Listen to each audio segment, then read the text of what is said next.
Welcome back to Relatable Wisdom, the podcast where everyday people share the quotes that shaped how they see life, offering you daily doses of perspective that might just shift how you navigate your own journey. Today's guest is Garrett Wood, a clinical hypnotherapist and coach from California who spent nearly 2 decades helping high achievers, achieving professionals transform burnout into breakthrough moments. He understands that real success isn't built through willpower alone, but through genuine well-being.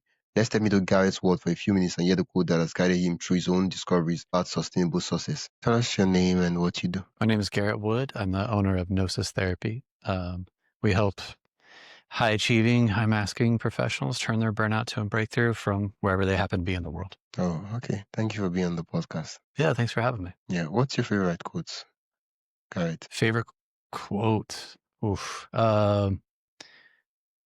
My favorite one that I've been thinking about a lot lately is this idea that lasting success, is built through your well-being, not at your expense of it.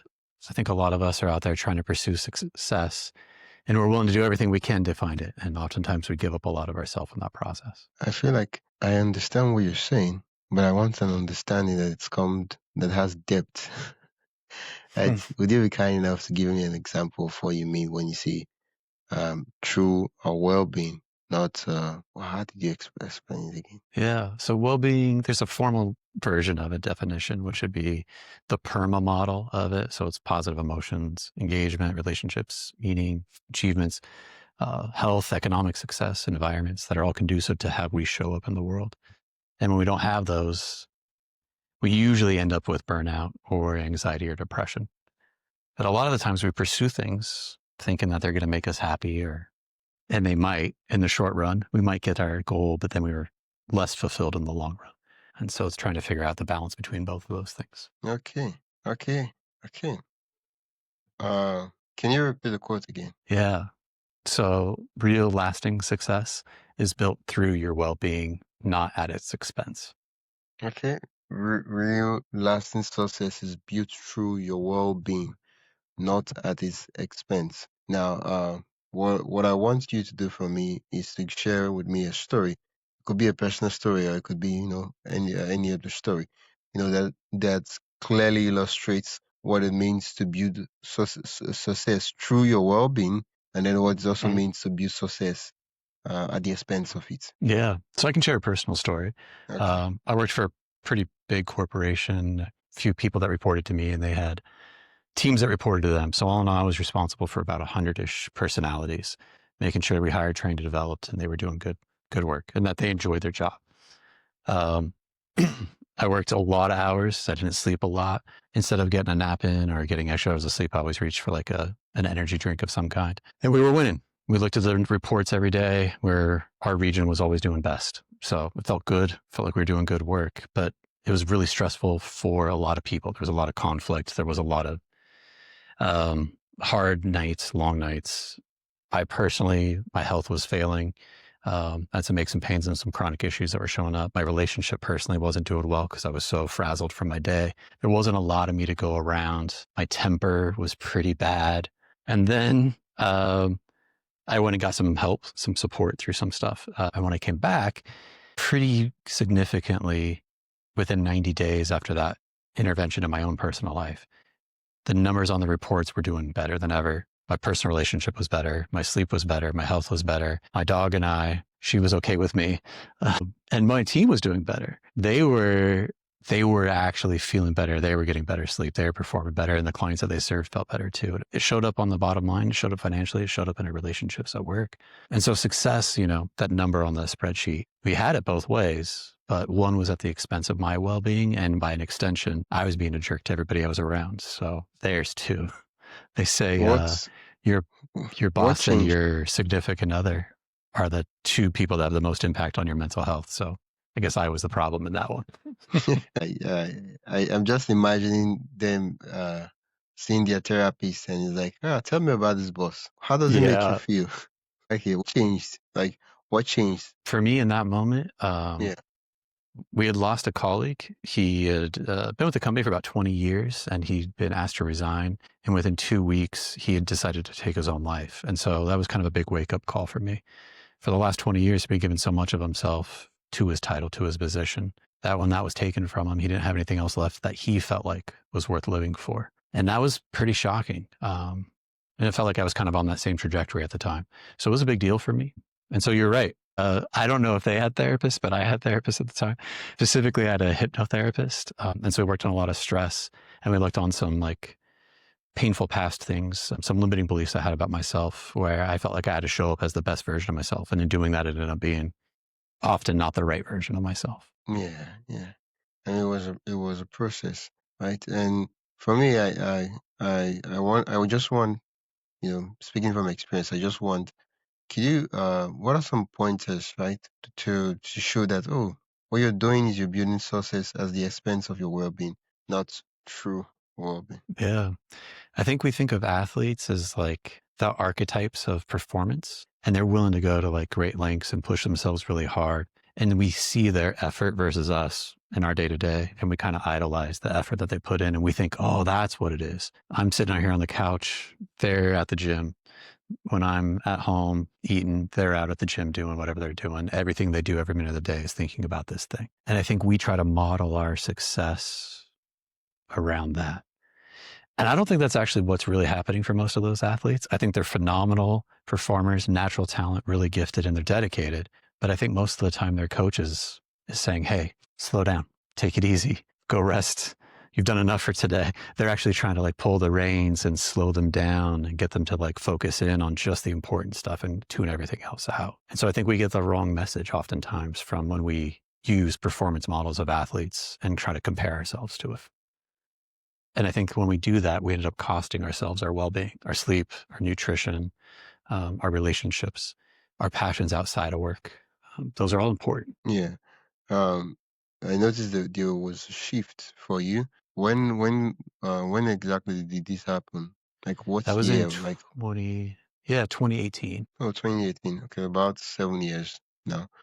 Before and then the after. What was the experience for you before? What was it after? In the work you do, the business you do, and everything you do as the boss. What was it like before that switch? And now that the switch has happened, what does it look like right now? Can you paint us a detailed picture? Yeah. So first thing I do in the morning was wake up and answer my email.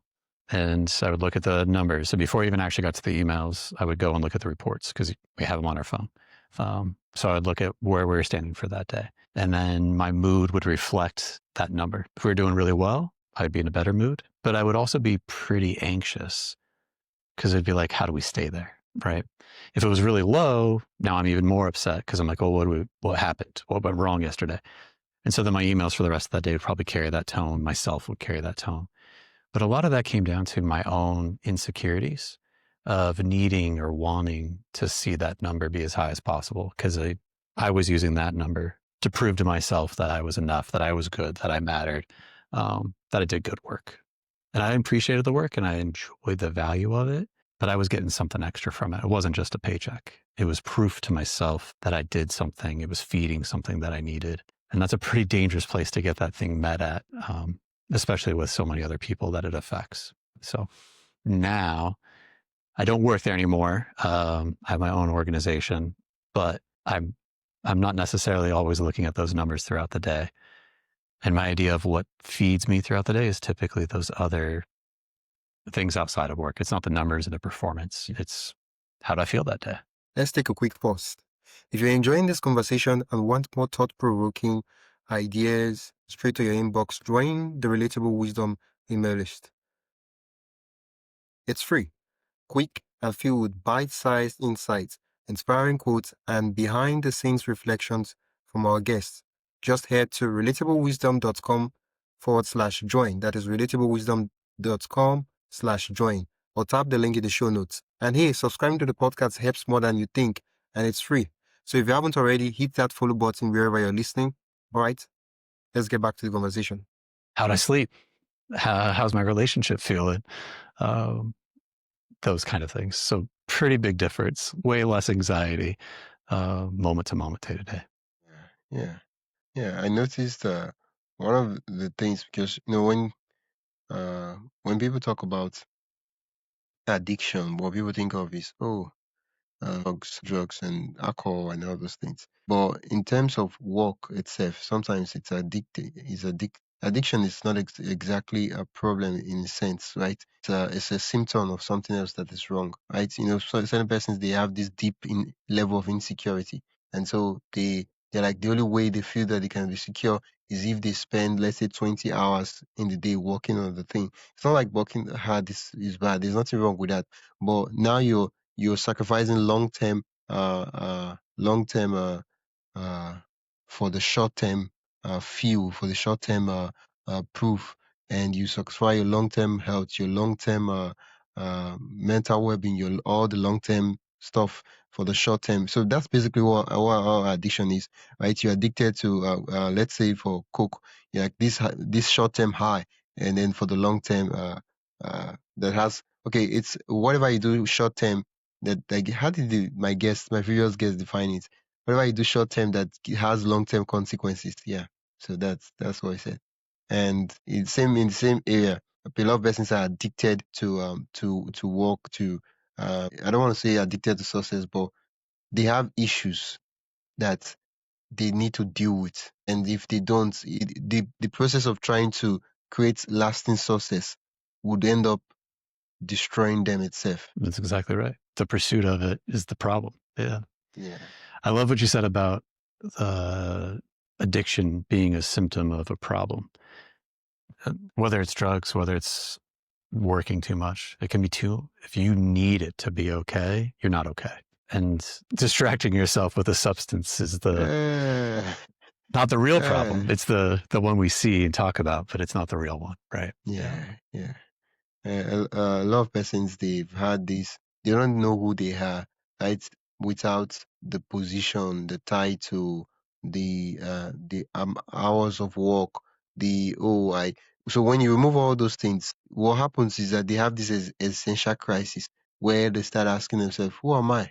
What am I? Like, because now everything they've defined themselves to be has been, oh, I'm the boss of the company, oh, we're the top ranking company, oh, we are this, which there's nothing wrong with being top ranking company and all that. But you understand that being a top ranking company is being a top ranking company. You are not, like, you're different. You are who you are, and you have worth and you have value. Whether the company is top ranking or not top ranking, it doesn't mean, it doesn't reflect. It's not who you are. Like, the worth of the company is not who you are. So if the company is not a top ranking company, it doesn't mean that you're worthless, that you don't have value or not. Because now they're like, oh, we're a top ranking company. Now we're no longer top ranking.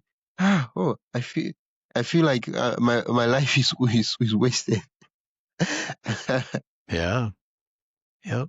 And it can feel that way for a lot of people because they've associated their identity with their position or the work they do for so long.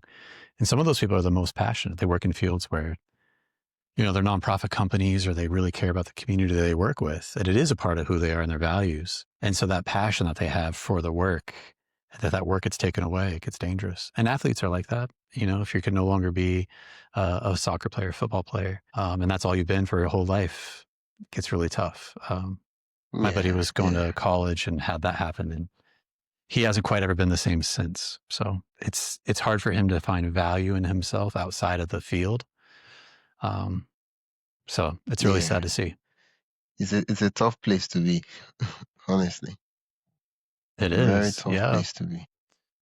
And I think that's often where people turn to substances because they're trying to make it feel easier to be themselves for lots of reasons. Yeah. Okay. So you did paint a picture of what it was before, the switch, and then after the switch, now what do you do now? Yeah. So now I help people that I used to be. I actually try to help the people that my colleague was before it turns too late for him. Right? I feel like I was lucky. Like if I wouldn't have had that wake up call in that moment, another 5-10 years, I would have been him. My relationship, my health, it could have been much worse. So I consider myself lucky, and I want to make sure other people have that opportunity without having to watch something tragic happen to the people that they work with. Yeah. Okay. Yeah. I mean, that's a dream job for a lot of persons. Like, what do you do? I help people, kind of like I help my past self. But I won't say past self because, it's help your past self because they've not had that fate yet. So I help my past self. I have people that they are dealing with issues like this that I dealt with when I was stuff. Isn't that how most businesses are built? Where the entrepreneur has the problem, they solve the problem, and like, yeah, I should sell this. I should help other Other people to persons have solve this this problem. problem. Yeah, Yeah. If it worked here, it can work for somebody else, right? yeah, yeah. The difference is, I think that a lot of people, my personal version of what was keeping me stuck in that cycle, keeping me addicted to work, is different than what it was for other people. It's different for everybody. It looks similar, it plays out, it feels similar in the body, but the original reason why it's showing up for them, everyone's got a lot of that. So I like sharing my story because it makes it easier to keep some of the confidentiality for everybody else. But yeah, I'm definitely working with people that we all have our own version of that story. Okay.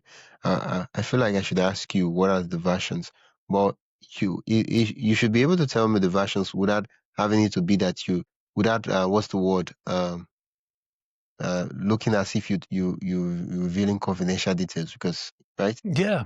So some people, they go in and they have ideas about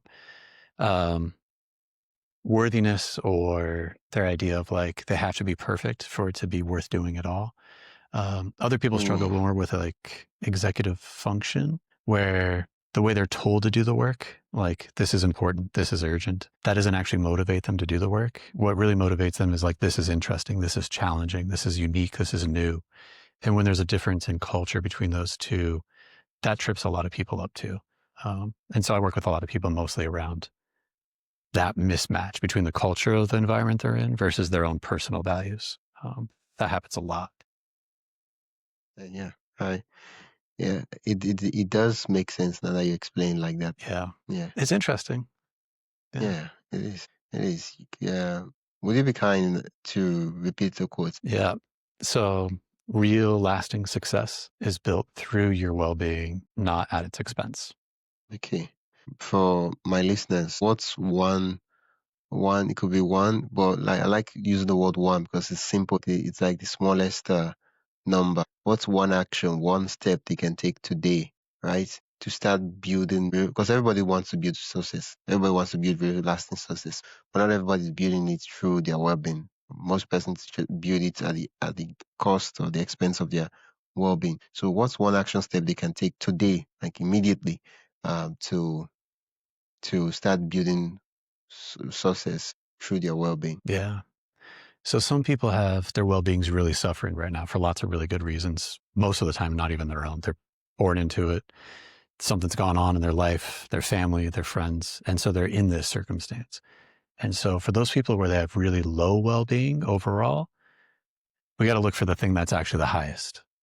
If it's a relationship, if it's feeling some type of positive emotion from somebody, or if it's a thing that draws your attention and your passion, whatever is the highest thing for you, if you're not feeling okay right now, it's leaning in and doing more of the thing that feels good, doing more of the thing that works. Because it kind of feels like a snowball effect where like you're rolling the rock down the hill versus trying to push it up the hill. Yeah. And if we try to go for like, oh, what's the thing I'm the worst at? Okay, if I get better at that, then everything else will get better. And that's true. But if we're not doing real well, we're not gonna be able to get better at the worst thing. We got to try to get better at the best thing we're best at. Yeah. So maybe that's a relationship. Maybe that's emotion. Could be sleep. Could be drinking a glass of water. Yeah, but it's definitely not taking drugs. It's definitely not. Yeah. Unless they're Uh, prescribed, right? Unless you have a yeah, prescription and it's yeah. under Of doctor's course, of orders. course, Yeah. of course. In the context of this conversation, that's not what we're talking about. Yeah. So they not say, well, you said anything that makes me high. Yep. Yeah. I'm just kidding. Of course, I know that the people listening to the podcast are not stupid. They know what you're talking about. Yeah. Yeah. Yeah, Absolutely. thank you so much, guys, for sharing your favorite quote with me and sharing the stories to help drive home the point. Yeah, I appreciate it. I really like the format and the flow. So thanks for having me on. It was Yeah. really fun. Okay, my pleasure. You're welcome. Where can my listeners, because I know you just explained these things, but sometimes people want to take the next step.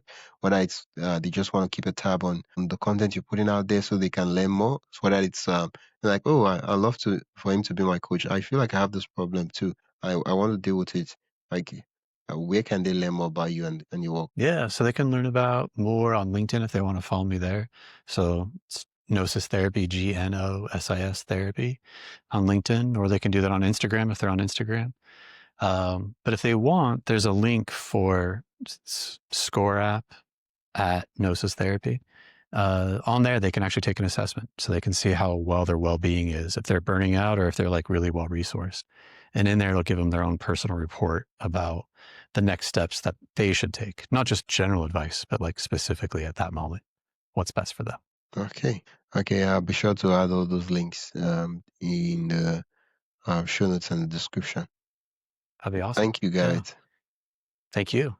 Yeah, it's been an absolute delight chatting with you. Yeah, thanks for having me on. It's been really enjoyable chatting with you. You've been listening to Relatable Wisdom, and I've been your host, Wisdom Okonkwo. You've been listening to the podcast where every story, quote, and insight helps you see life a little differently. If you enjoyed today's episode, follow the show on your favorite podcast app and share it with someone who loved the conversation. For more inspiring voices and timeless wisdom, visit relatablewisdom.com. Until next time, keep living, learning, and collecting wisdom that matters most to you.